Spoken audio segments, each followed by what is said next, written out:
सुहागन महिलाएं यह व्रत अपने घर की दशा सुधारने के लिए करती है।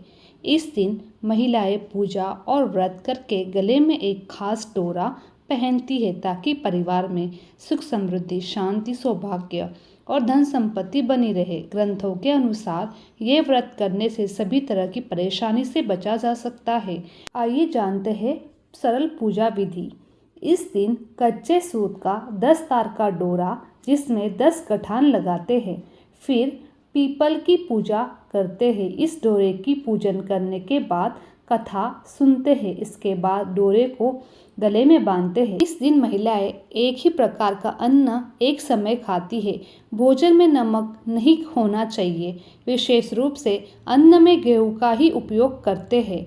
दशा माता की पूजा पीपल के पेड़ की छांव में करना शुभ होता है और पीपल के आसपास पूजा का धागा भी बांधा जाता है। पीपल की पूजा से भगवान विष्णु की पूजा भी इस दिन हो जाती है। नियम: यदि यह व्रत एक बार रख लिया तो इसे जीवन भर किया जाता है और इसका उद्यापन नहीं होता है। इस व्रत को बीच में नहीं छोड़ सकते। ऐसा करना अशुभ माना जाता है। यदि सेहत संबंधी समस्या और कोई समस्या हो तो उद्यापन करने के बाद इसे छोड़ सकते हैं। इस व्रत में साफ सफाई का विशेष ध्यान रखते हैं। झाड़ू आदि खरीदने की परंपरा भी प्रचलित है।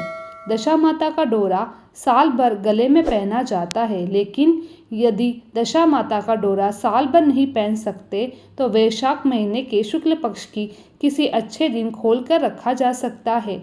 उस दिन व्रत करना चाहिए। चलो जानते हैं दशा माता व्रत की पौराणिक कथा। दशा माता व्रत की पौराणिक कथा के अनुसार प्राचीन समय में राजा नल और दमयंती रानी सुखपूर्वक राज्य करते थे। उनके 2 पुत्र थे। उनके राज्य में प्रजा सुखी और संपन्न थी। एक दिन की बात है, उस दिन होली दशा थी। एक ब्राह्मणी राजमहल में आई और रानी से कहा, दशा माता का डोरा ले लो। बीच में दासी बोली, हाँ रानी साहिबा, आज के दिन सभी सुहागन महिला दशा माता की पूजन और व्रत करती है तथा इस डोरे की पूजा करके गले में बांधती है, जिससे अपने घर में सुख समृद्धि आती है। अंत रानी ने ब्राह्मणी से डोरा ले लिया और विधि अनुसार पूजन करके गले में बांध दिया। कुछ दिनों के बाद राजा नल ने दमयंती के गले में डोरा बंधा हुआ देखा। राजा ने पूछा, इतने सोने के गहने पहनने के बाद भी आपने यह डोरा क्यों पहना है? रानी कुछ कहती इसके पहले ही राजा ने डोरे को तोड़कर जमीन पर फेंक दिया। रानी ने उस डोरे को जमीन से उठा लिया और राजा से कहा, यह तो दशा माता का डोरा था, आपने इसका अपमान करके अच्छा नहीं किया।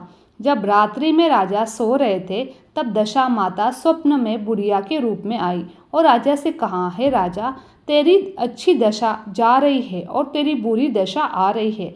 तूने मेरा अपमान करके अच्छा नहीं किया है। ऐसा कहकर बुढ़िया के रूप में दशा माता अंतर्धान हो गई।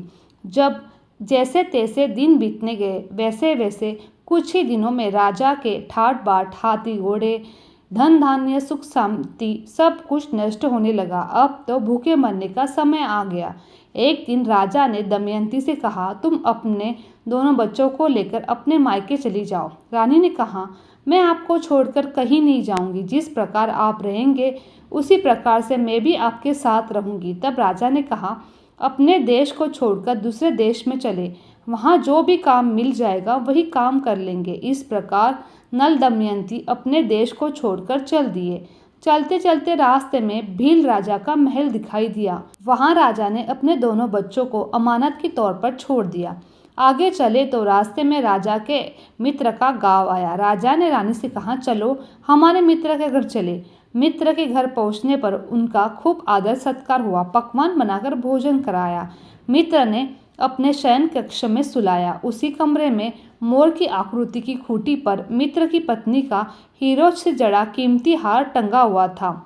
मध्य रात्रि में रानी की नींद खुली तो उन्होंने देखा कि बेजुबान खूंटी हार को निगल रही है। यह देखकर रानी ने तुरंत राजा को जगाकर दिखाया और दोनों ने विचार किया कि सुबह होने पर मित्र के पूछने पर क्या जवाब देंगे। अंत यहाँ से इसी समय चले जाना चाहिए। राजा रानी दोनों रात्रि को यहीं से चले गए। सुबह होने पर मित्र की पत्नी ने खूंटी पर अपना हार देखा तो वहाँ हार नहीं था। तब उसने अपने पति से कहा, तुम्हारे मित्र कैसे हैं जो मेरा हार चुराकर रात्रि में ही भाग गए। मित्र ने अपनी पत्नी को समझाया कि मेरा मित्र कदापि ऐसा नहीं कर सकता, धीरज रखो, कृपया उसे चोर मत कहो। आगे चलने पर राजा नल की बहन का गाँव आया। राजा ने बहन के घर खबर पहुंचवाई कि तुम्हारे भाई भौजाई आए हुए हैं। खबर देने वाले से बहन ने पूछा कि उनके हाल चाल कैसे हैं। वहाँ बोला, दोनों अकेले हैं, पैदल ही आए हैं तथा वे दुखी हाल में हैं। इतनी बात सुनकर बहन थाली में कांदा रोटी रख कर भैया भाभी से मिलने गई। राजा ने तो अपने हिस्से का खा लिया, परंतु रानी ने जमीन में गाड़ दिया। चलते चलते एक नदी मिली। राजा ने नदी में से मछलियाँ निकालकर रानी से कहा, तुम इन मछलियों को भूंजो, मैं गांव में से परोसा लेकर आता हूँ। गांव का नगर सेठ सभी लोगों को भोजन करा रहा था। राजा गांव में गया और परोसा लेकर वहां से चला तो रास्ते में चील ने झपटा मारा तो सारा भोजन नीचे गिर गया। राजा ने सोचा कि रानी विचार करेगी, राजा तो भोजन करके आ गया और मेरे लिए कुछ भी नहीं लाया। उधर रानी मछलियाँ भूनने लगी तो दुर्भाग्य से सभी मछलियाँ जीवित होकर नदी में चली गई। रानी उदास होकर सोचेंगी कि सारी मछलियाँ खुद ही खा गई। जब राजा आए तो मन ही मन समझ गए और वहाँ से आगे चल दिए। चलते चलते रानी के मायके का गाँव आया। राजा ने कहा, तुम अपने मायके चली जाओ, वहाँ दासी का कोई भी काम कर लेना, मैं इसी गांव में कहीं नौकरी कर जाऊंगा। इस प्रकार रानी महल में दासी का काम करने लगी और राजा तेली के घानी में काम करने लगा। दोनों को काम करते हुए बहुत दिन हो गए।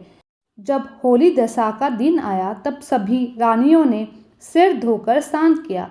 दासी ने रानियों का सिर गूथा तो राजमाता ने कहा, मैं भी तेरा सिर गूंथ दूं। ऐसा कहकर राजमाता जब दासी का सिर गूंथ रही थी तब उन्होंने दासी के सिर में पद्म देखा। यह देखकर राजमाता की आंखें भर आई।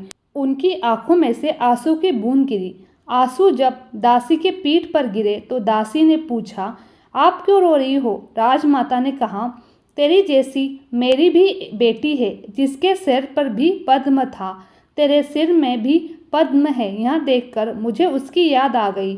तब दासी ने कहा, मैं आपकी बेटी हूँ, दशा माता के कोप से मेरे बुरे दिन चल रहे हैं, इसीलिए यहाँ चली आई। माता ने कहा, बेटी तूने यह बात हमसे क्यों छिपाई? दासी ने कहा, माँ मैं सब कुछ बता देती तो मेरे बुरे दिन नहीं कटते। आज मैं दशा माता का व्रत करूँगी तथा उनसे गलती की क्षमा याचना करूँगी। अब तो राजमाता ने बेटी से पूछा, हमारे जमाई राजा कहाँ हैं? बेटी बोली, वे इसी गांव में किसी तेली के घर काम कर रहे हैं।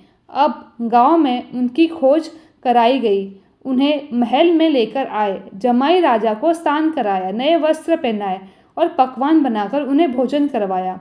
अब दशा माता के आशीर्वाद से राजा नल और दमयंती के अच्छे दिन लौट आए। कुछ ही दिन वहीं बिताने के बाद अपने राज्य में जाने को कहा। दमयंती के पिता ने खूब सारा धन, हाथी घोड़े देकर बेटी जमाई को विदा किया। रास्ते में वही जगह आई जहाँ रानी ने मछलियों को भूना था और राजा के हाथ में चील के झपटा मारने से भोजन जमीन पर गिरा था। तब राजा ने कहा, तुमने सोचा होगा कि मैं अकेले भोजन कर लिया हूँ, परंतु चील ने झपटा मारकर गिरा दिया था। अब रानी ने कहा, आपने सोचा होगा कि मैंने मछलियाँ भूनकर अकेले खा ली होगी, परंतु वो जीवित होकर नदी में चल गई।